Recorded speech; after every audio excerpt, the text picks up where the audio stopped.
Kembali lagi di Cahaya Hati Indonesia Ramadan, Masya Allah. Dan saat ini kita masuk ke dalam sesi tanya jawab. Alhamdulillah banyak sekali pertanyaan yang sudah masuk. Dan mudah-mudahan pertanyaan yang kita pilih ini mewakili pertanyaan pemirsa di rumah. Dan untuk pertanyaan yang pertama, mohon kesediaannya ini Masya Allah Ustazah Lulung. Ada pertanyaan tapi bukan dari aku, langsung yuk kita sama-sama lihat dari cuplikan yang berikut ini. Halo, nama saya Aris. Saya ingin bertanya, jadi ketika saya lulus kuliah, selesai kuliah gitu, saya tentunya mencari pekerjaan gitu, dan beberapa teman saya sudah mendapatkan pekerjaan yang sudah bagus, berhasil. Saya ngelihat hidupnya begitu bahagia gitu, sementara saya masih nyari-nyari kerja gitu. Dan ketika saya sudah dapat pekerjaan pun, saya selalu membandingkan pekerjaan saya dengan mereka.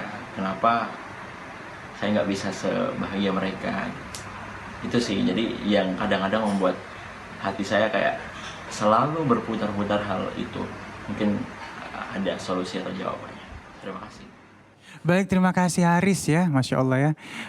Jadi banding-bandingin, nggak terima sama ketentuan Allah nih mungkin ya. Silakan Ustazah. Baik pemirsa, bismillahirrahmanirrahim. Jadi kalau kita ngomongin ngebanding-bandingin, jangankan dalam pekerjaan. Kita rezeki sama keluarga aja kadang-kadang kita banding-bandingin. Kok kakak saya kerjanya enak, kok aku enggak? Padahal kita satu rahim, dari ibu yang sama, dari bapak yang sama. Apalagi dari orang lain. Yang harus kita imani di sini adalah penyakit hati yang paling besar adalah ragu terhadap Al-Quran, ragu terhadap kekuasaan Allah Subhanahu Wa Taala. Padahal innallaha ala kulli syai'in qadir. Allah tuh berkuasa atas segala sesuatu. Jadi penyakit itu sebenarnya manusia ini adalah hanif, cenderung pada kebaikan. Kullu mauludin yuladu alal fitrah. Manusia itu sebenarnya baik pada saat lahirnya. Cuma lingkungan yang bikin tadi kita ada perasaan, kok dia enak sih hidupnya, kok aku enggak? Kok dia enak, kok aku enggak? Ini harus kita ilangin. Karena apa?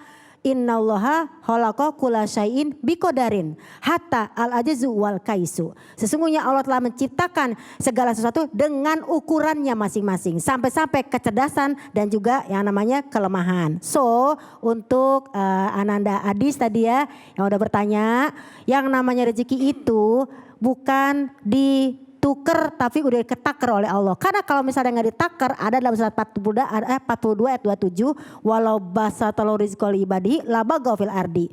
Mungkin takaran Adis untuk sementara seperti ini. Nanti akan diberikan yang banyak. Kenapa? Kalau belum siap takutnya jadi belagu. Labaghaw fil ardi. Mohon maaf kalau ini ya. Karena kan kita ukurannya udah Allah taker gitu Pak Kiai ya. Mohon maaf nih gitu. Jadi kita dapat sesuai dengan apa yang kita ikhtiarkan. That's right. That's right. Why? That's right. Cakep. Baik, Masya Allah, terima kasih ya. Dan kita akan lanjutkan untuk pertanyaan yang kedua. Mohon kesediaannya Ustazah Syifa Nur Fadilah. Ini dari Ed Nazarudin. Pertanyaannya, bagaimana caranya menghindari iri dan dengki antar saudara? Wah, pas banget tuh. Silakan. Masya Allah, bismillahirrahmanirrahim. Dalam hadis riwayat Bukhari Muslim, Rasulullah SAW bersabda, wala tahassadu, wala taghadabu, wala tadabbaru wa kunu ibadallahi ikhwana gitu ya.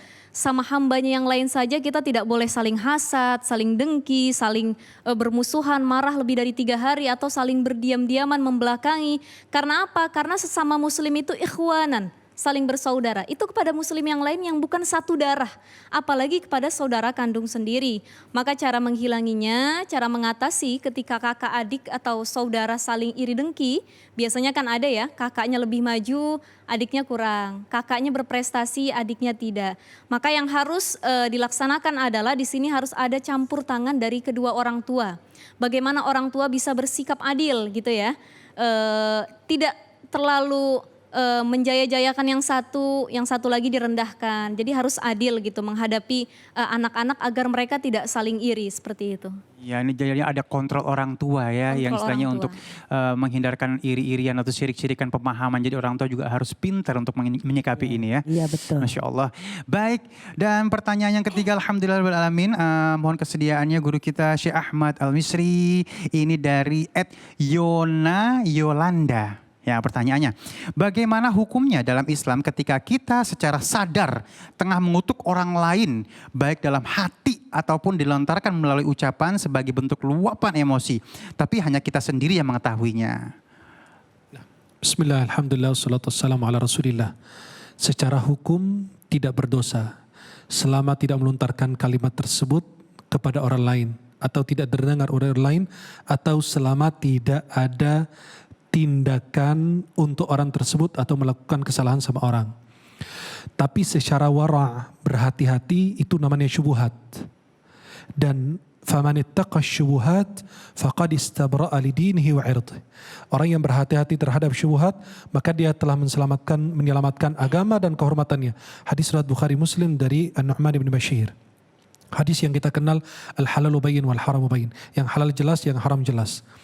Maka dalam Sahih Muslim ada dari Abu Hurairah radhiyallahu an, Allah Subhanahu wa taala memaafkan ya semua yang diceritakan atau yang dibisikkan oleh hati kita selama tidak dilontarkan, disampaikan kepada orang atau tidak ada tindakan. Maka apa yang Anda lakukan itu lebih bagus, hati Anda harus lebih bersih dari itu. Kalau Anda sudah berbicara kasar dalam hati atau secara lisan, walaupun tidak terdengar oleh orang, tapi Allah Maha tahu. Allah berfirman dalam surat Al-Infitar, kiraman katibina ya'lamuna ma taf'alun. Malaikat mulia Allah mencatat apa yang kita lakukan.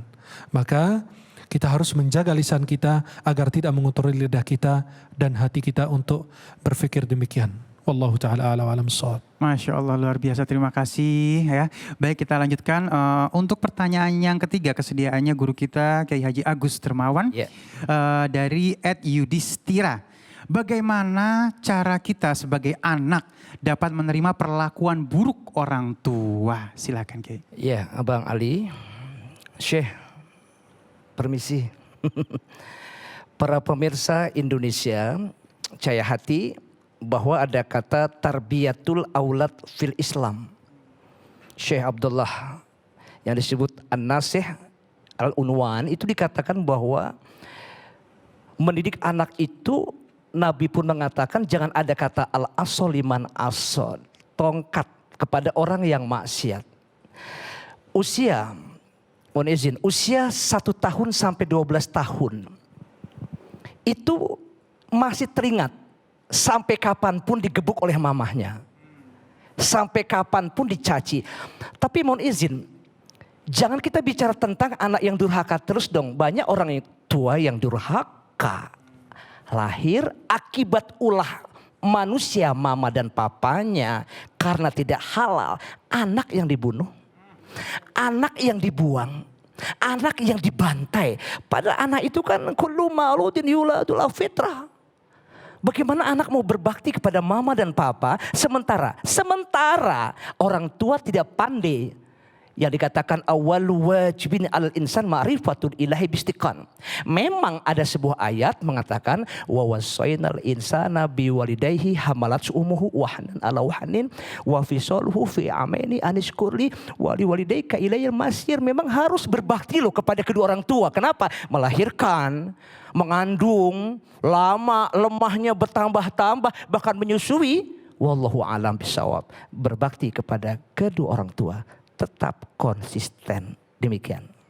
Baik, Masya Allah. Terima kasih guru-guruku yang dimuliakan oleh Allah Subhanahu Wa Taala. Terima kasih juga sudah mengirimkan pertanyaan kepada kita ya. Terus kirimkan pertanyaan Anda lewat Instagram kita @cahayahati_news. Insya Allah kita akan jawab satu persatu di episode yang selanjutnya. Jangan kemana-mana, setelah ini kita akan berdoa bersama. Tetap bersama kami di Cahaya Hati Indonesia Ramadan.